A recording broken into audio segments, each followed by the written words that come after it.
Good day to all participants. My name is Nomfindo Tshabalala. I am the Director General of the Department of Forestry, Fisheries and the Environment. Program Director, thank you for this opportunity for us to address this Congress.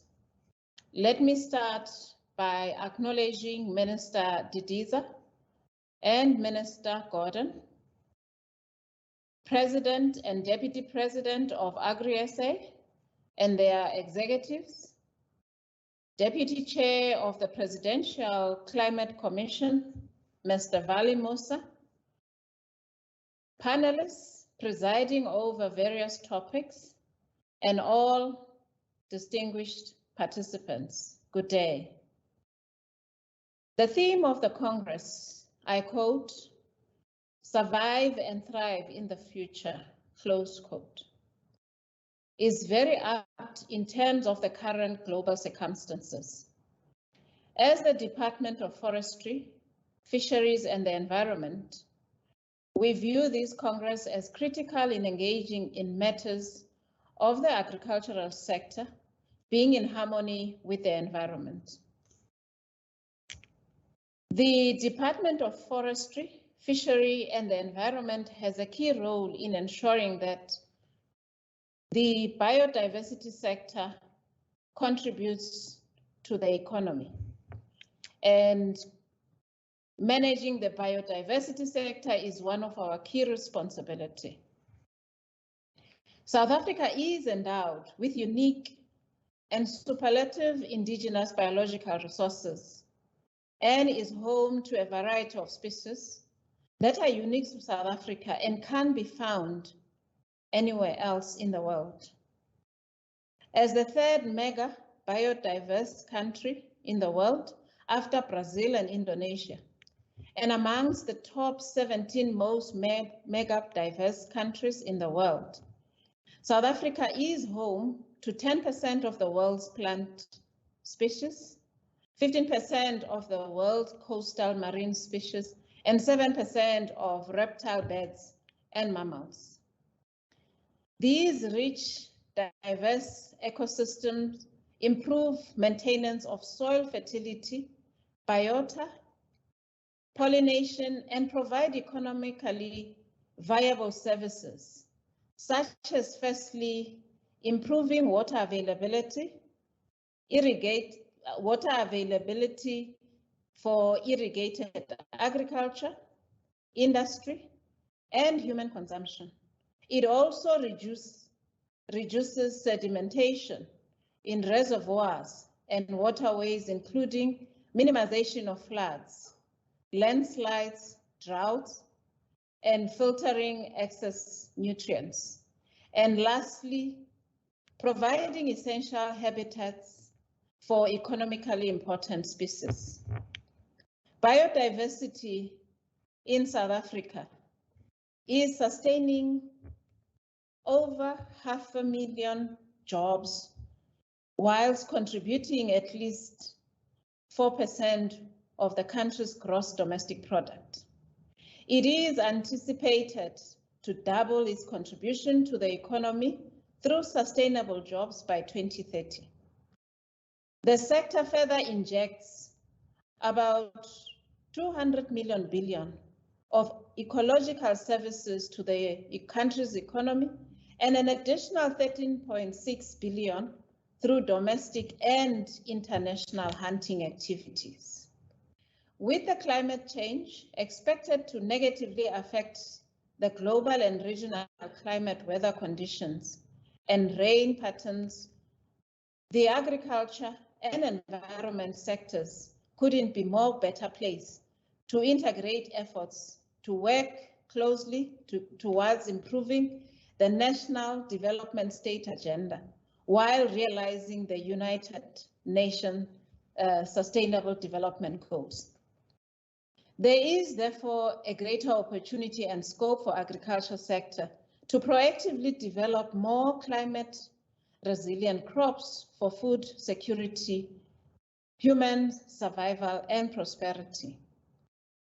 The restoration of soil organic carbon in cultivated soils has been identified globally as an important climate change mitigation and adaptation activity. Enhancing soil organic carbon can generally be achieved through adoption of about 3 conservation agricultural principles.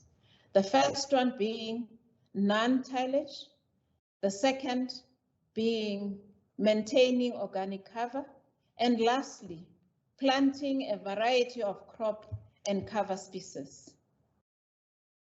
With regards to livestock, market demand for protein and meat is the principal driver for the development of feedlots. However, outside of commercial production, traditional value of livestock can lead to herds being sustained in some communal rangelands.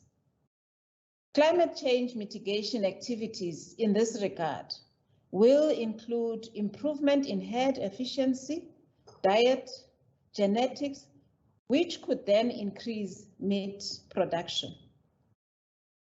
In recognizing the need for agriculture and the environment sector to work together, the 2 departments, DFFE and DALRAT, have been engaging on collaborating on a number of issues.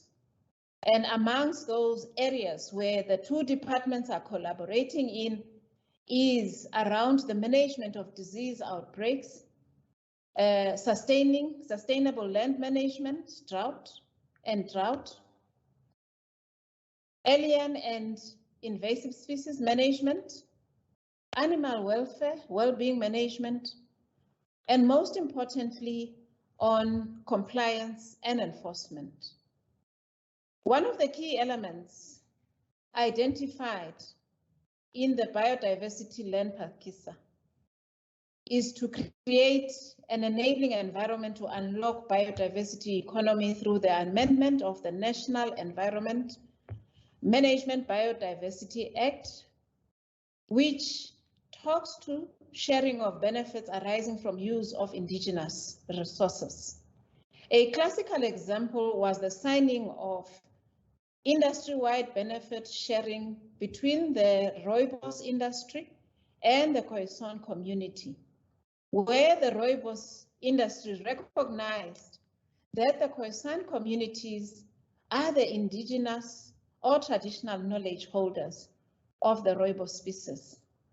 Similarly, the agriculture economy has identified areas that require legislative amendments to further unlock this potential.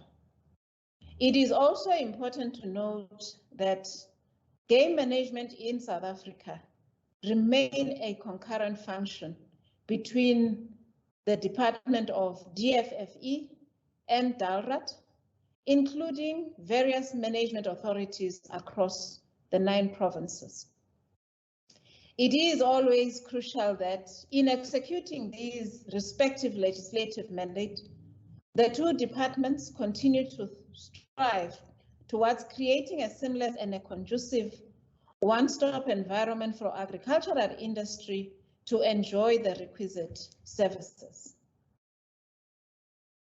Bioprospecting and biotrade is yet another area that show a huge amount of potential to improve the livelihood of rural communities through the establishment of small, medium, and micro enterprises, which create jobs while deriving monetary benefits for either access to indigenous biological resources or access to traditional knowledge on the utilization of these resources. With many of the species distributed across the country, the department continues to support the sector through ensuring compliance with the bioprospecting access and benefit sharing regulation. The department is working together with provinces to assist both industry and various community-based access providers and traditional knowledge holders to conclude benefit sharing agreements to allow further inclusivity within the sector. I therefore wish Agri SA